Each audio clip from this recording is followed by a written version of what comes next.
Welcome to the Unify academy. आज standard 9 के subject science के बारे में पढ़ने वाले हैं, जिसका चैप्टर फर्स्ट है law of motion.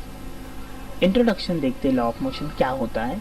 If the position of an object is changing with respect to its surrounding then it is said to be in motion. अगर हम किसी भी पोजीशन को चेंज करते हुए हमारे आसपास में अगर कोई चीज देखते हैं तो उसे हम कह सकते हैं कोई क्या है, मोशन में है।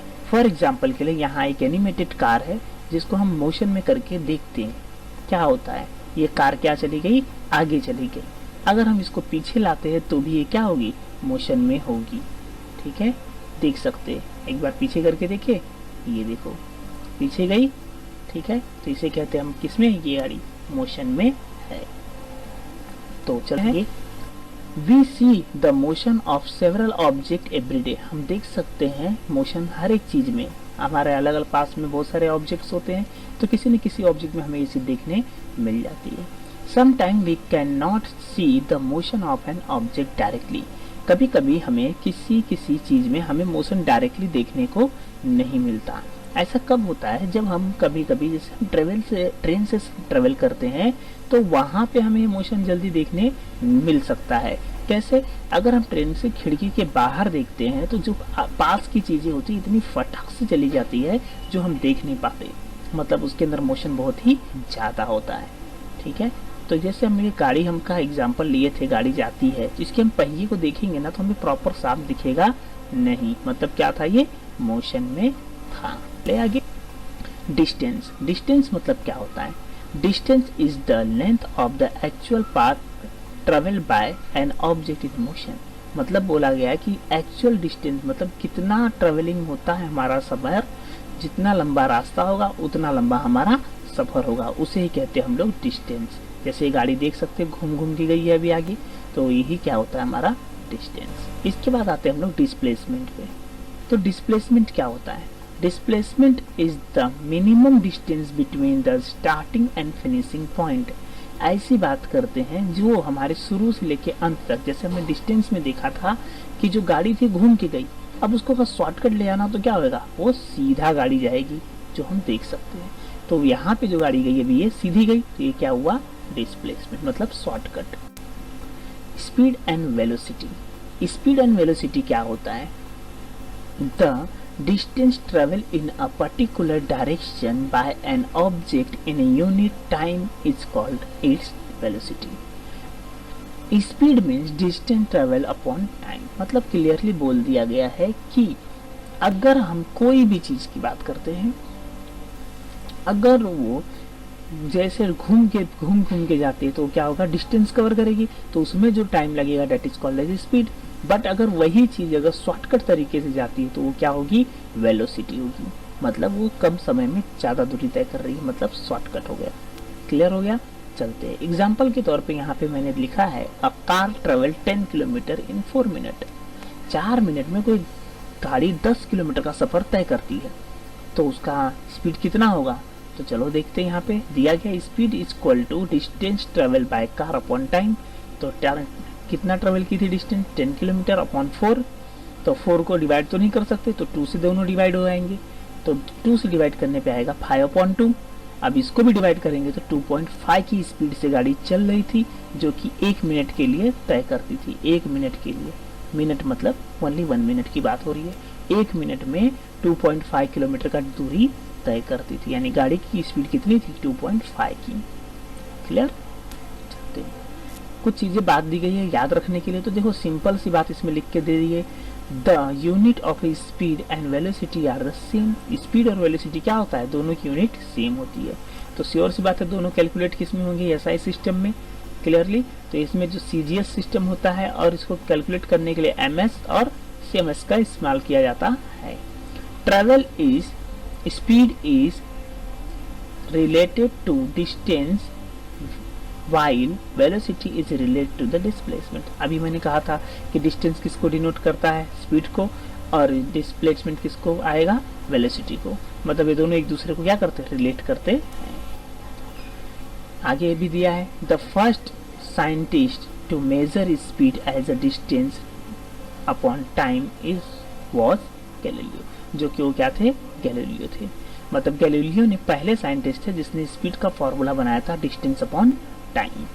स्पीड बात करते हैं तो स्पीड ऑफ अ साउंड, अगर साउंड की स्पीड करते देखते हैं वो भी ड्राई एयर में तो कितनी होती है 343.2, ठीक है, तो इतनी स्पीड ये चलती है। जबकि स्पीड की बात करते हैं हम लोग तो स्पीड कितनी होती है 3 × 10⁸। नेक्स्ट आते हैं हम लोग एक्लेरेशन पे। एक्लेरेशन क्या होता है, the velocity is less at the top, शुरुआत में वेलोसिटी की चाहिए बहुत ही कम होनी चाहिए। It increase in the middle, जबकि मिडल में उसकी स्पीड ज्यादा होनी चाहिए। बिकम जीरो टूवर्ड्स एंड, ठीक है, और जीरो हो जानी चाहिए लास्ट में। The change of the rate of change of velocity is called acceleration. अगर कोई चीज ऐसे चेंजेस होती है उसको क्या कहेंगे, एक्लेरेशन। फॉर एग्जाम्पल मतलब क्या, जैसे हमारी ट्रेन ले लो, ट्रेन क्या होती है, स्टार्टिंग में इसकी स्पीड क्या होती है, बहुत ही स्लो, बीच में बहुत फास्ट हो जाती है, और जहाँ रुकना रहता है वहाँ पे क्या होती है, एकदम स्लो हो जाती है, कब बंद हो जाती है फाइनली आके। तो यही होता है हमारा एक्लेरेशन। उसके लिए फॉर्मूला बनाया गया, acceleration is equal to change in velocity upon time. उसी को दूसरे तरीके से भी निकाला जा सकता है, जैसे कि एक्लेरेशन है उसको किससे डिनोट करते हैं, ए से, तो final velocity minus initial velocity upon time. इसके लिए इसका भी फॉर्मूला होता है, फाइनल वेलोसिटी को v से रिप्रेजेंट करते हैं, इनिशियल वेलोसिटी को u से, अपॉन टाइम t को t से। Newton first law of motion. Newton first law of motion क्या होता है तो देख लेते हैं। A static object does not move without the application of a force. बिना किसी फोर्स के कोई भी ऑब्जेक्ट मूव नहीं हो सकता, ऐसा न्यूटन का पहला लॉ कहता है। तो दूसरा लॉ क्या कहता है, Newton second law state that the acceleration of an object is directly related to the net force and inversely related to its mass। ठीक है, ये सीधा सीधा जवाब देता है कि कोई भी चीज क्या होगी, किसके ऊपर डिपेंड होगी, उसके फोर्स पे और उसके मास पे। मतलब इसमें सीधे सीधे बोला गया है किस पे होता है acceleration, depend on object depend upon two things. क्या होता है, फोर्स एंड मास। अगर मास उसका प्रॉपर है तो उसकी फोर्स उसके ऊपर अप्लाई होगी तो वो आगे तक जाएगा।